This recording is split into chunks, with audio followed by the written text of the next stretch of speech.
necessarily something I hold in my hand. It's a disposition. Amen.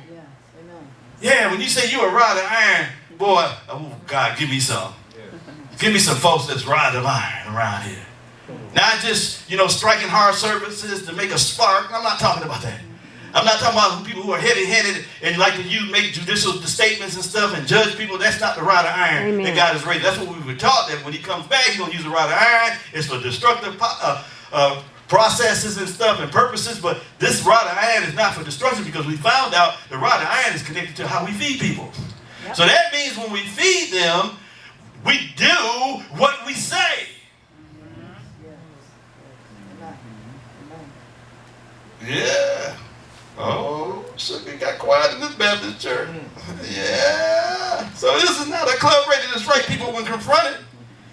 So this is not one of education, it's one of education. So we're not here trying to use force to rule. It's actually a sign of service. See, most folks are ready to be the man-child to be called up to the throne. We want to do it for rule, because we want other people to recognize the metamorphosis. Well, no. You've been transformed to serve. So the more revelation you get, it should cause you to be humble. The more and more I study with God and I have encounters with God, it don't make me stand up, it makes me bow. So when God begins to break open the scrolls and he begins to feed my spirit, it's not for me to stand, it's for me to bend. So that Christ himself can stand up in me. Because that's ultimately what we want. That's what Paul said. I myself no longer live, but Christ lives in me. So we got to get to understand, that's what the rod of iron is saying. That this church, we have core values, we have convictions, and we stand by them. Yeah, I know. Because most of us don't have core values, and most of us don't have convictions, and we're not standing by nothing. Not this church, I'm just talking about in general. We're falling for everything. We have no core values. The church as a whole. See, because you can't go to that place, because when he catch you up, and he snatches you, and he sees you, and he brings you to another experience, your convictions change, your core values change, your perspectives change. Because there's a higher law at work.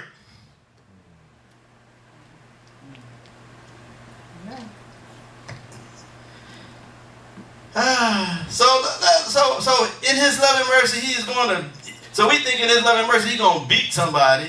And he's an austere man. He's just going to walk around here. He's a father. Therefore, he's given it. He's transposed that authority and given it to his sons. So when we talk about a rod of iron, we're talking about somebody who is uncompromising. Write it down. Uncompromising. Good is good and evil is evil. No shortcuts. See, most of us don't understand what we do on a practical level, on a daily basis, is going to disqualify us to rule. I ain't going to get no shout, that's right. Because I base my life on this stuff. See, we're supposed to rule in 1 Corinthians 6. We're supposed to rule over the angels. Now, that word angels is not just talking about good angels. It's just talking about places of unlawful jurisdiction, or jurisdiction in general. So God wants to raise the people, but we don't have the proclivity to make sound decisions. We can't even decide if we're going to come to church yet. We don't even decide if we're going to tithe. We can't even decide if we're going to be holy. We can't even decide what I'm going to allow my eyes to see or my ears to hear. We can't even decide if we're going to stay with our husband or leave our husband. Oh, wife. This is what I'm talking about. I'm talking about a people, a rod of iron people, that can stand behind their word. They understand covenant. I told you it's going to get good, didn't I? Yeah. I don't know what y'all thought it was, but that's what it means. Uncompromising people. Huh? I've had opportunities to compromise many times, but I refused. Huh? Why? Because I'm no longer trying to placate my flesh. Once your flesh is subdued, once your emotions are subdued, there's only one agenda. There's no more options. That's the thing. We haven't brought anything under. our emotions, our flesh, our mean spirit. Those, you know, things, just the things that we, you know, come on now, y'all know, y'all pushing against me, but I'm telling the truth. It's just some things. Let me go ahead and help you out a little bit. So the rod of iron is the inflexible word of the Lord. It's the unbending authority, the uncompromising ways of God. That's what Mary had. She had an uncompromising attitude, didn't she? Mm-hmm. Be it unto me according to your word. First she said, at first she bent. I don't know no man. She said, I don't know no man. Am I right? She bent. She's kind of tried to sidestep the process. Then she said, oh, let me get back. This is bigger than me. This is something that never happened before. But be it unto me according to your word. I don't have to understand it. I don't have to have all the strategy. I don't have to have a prophetic word.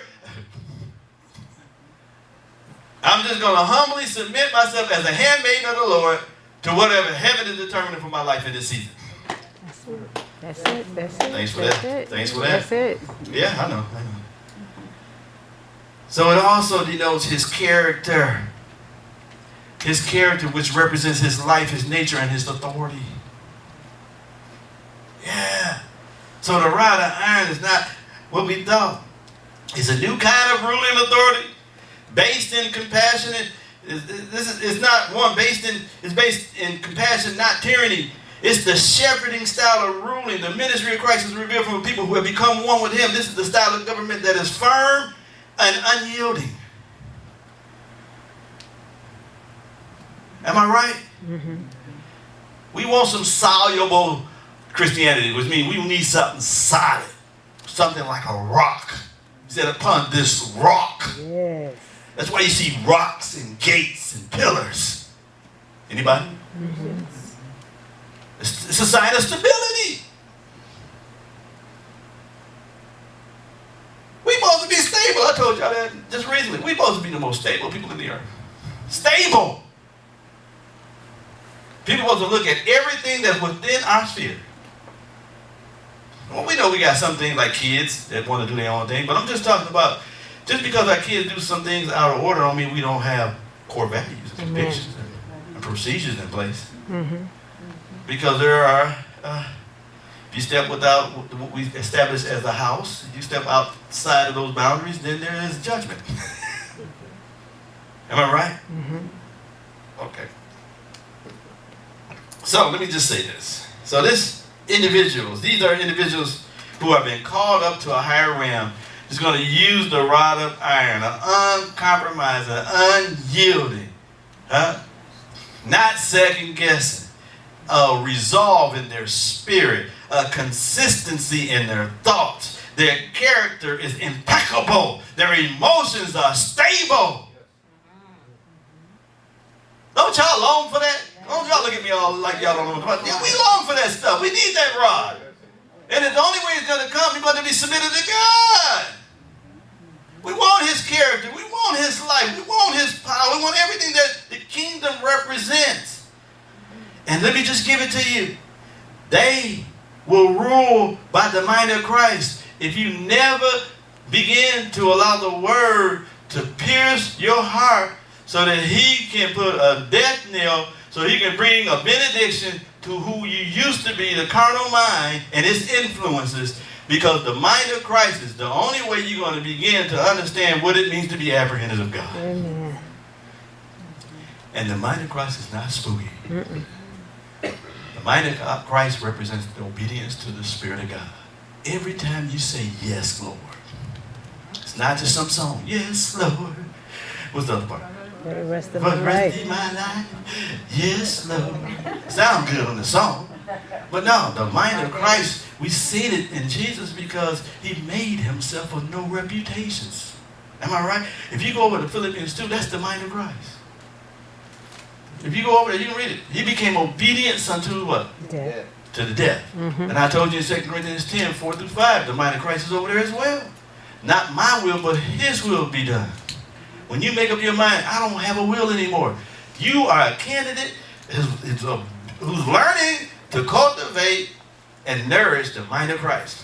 When your will is no longer on the throne, when there's only one authority in your life, Most Christians never got to that point. Look, I'm a work in process too. He's still working on me, but I can see more of his government in my life. Every time I lay it down, every time I decide to think differently, his government is being raised. And every time his government is being raised, I'm coming to a whole nother stature, a whole nother experience in God, where he's catching me up so that I can be a place of sustenance and substance, so that when people come, they can be able to receive from God. Amen. Or to whoever he sent us to. Not necessarily in the building, right?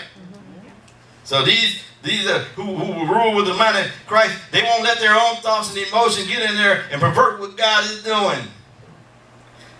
They become somewhat inflexible.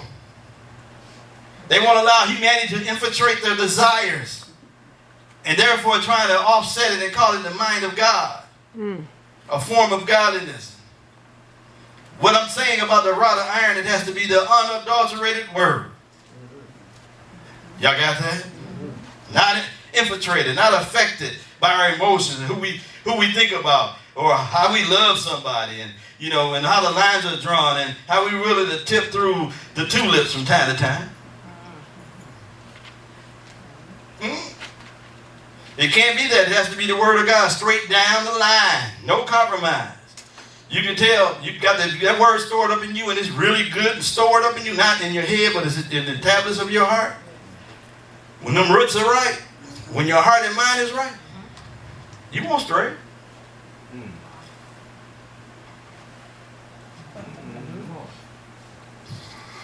Why? Because you won't violate your conscience. Why? Because you can no longer vacillate between two minds. James 1:8 is not a rod of iron. I'm going to show you some things that's not a rod of iron. It said James talks about how a double-minded man is unstable in all his ways, because he has what they call a disukos. That's what the word means. Double-minded means disukos, means he got two minds. And the church got two minds. It's the mind that we have when we come to church on Sundays and Wednesdays. Then there's another mind at work when we got the other 5 days of the week. Not at this church, I'm talking about other churches. Amen. So we halt between two opinions and try to figure out why our walk is unsteady. Why we can't advance the kingdom. Because we got another mind at work. When Jesus said, let this mind be in you, then he goes to show you how that mind goes to work. But it has to be a process, right? I know my deeper life, hyper grace, or whatever they call them, those that are watching, we don't believe in process. We don't believe in sanctification. I'm here to tell you,